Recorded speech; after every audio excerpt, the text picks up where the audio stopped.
ప్రతి మహిళ ఈరోజు ఉచితంగా బస్సు ఎక్కుతున్నారు. ప్రతి ఇంట్లో 200 యూనిట్ల కరెంటు ఖర్చు వేస్తుంటే ఫ్రీగా ఇస్తున్నారు.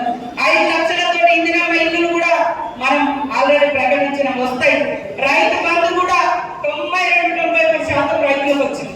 పెద్ద పెద్ద రైతు తాగింది తప్పకుండా గతంలో అయితే ఎంతమంది రైతులకు ఇచ్చిరో ఈ అందరికి కూడా వస్తాయి. వేస్తూనే ఉన్నారు, వేస్తారు.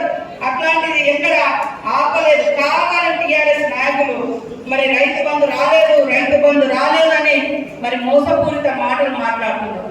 92% రైతులకు ఇచ్చారు. రానిది ఎవరికంటే కేసీఆర్ ఫామ్ హౌస్ కు రాలేదు, కేటీఆర్ ఫామ్ హౌస్ కు రాలేదు, కవిత ఫామ్ హౌస్ లకు రాలేదు. కానీ రైతులకు వస్తున్నాయి. ఇంకెవరైనా మిగిలినా కూడా వాళ్ళకు వస్తే వాళ్ళు కొంత కావాలని కూడా దుష్ప్రచారం చేస్తున్నారు. ఏం దొరకలేదు.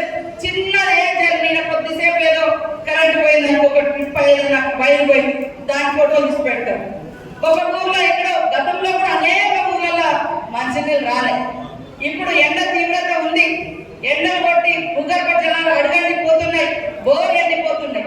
దానికి కూడా కాంగ్రెస్ కారణం. మరి మీరు ఒకటే చెప్పాలి, కరువు వచ్చింది కాంగ్రెస్ తెచ్చిందంటే వర్షాకాలము జూన్ నుంచి డిసెంబర్ దాకా ఉంటుంది, డిసెంబర్ నుంచి నవంబర్ దాకా ఉంటుంది, నవంబర్ నుంచి దాదాపుగా చలికాలమే ఉంటుంది, నవంబర్ నెల నుంచి. మరి మనం వచ్చింది డిసెంబర్లో, చలికాలం తర్వాత ఎండాకాలం.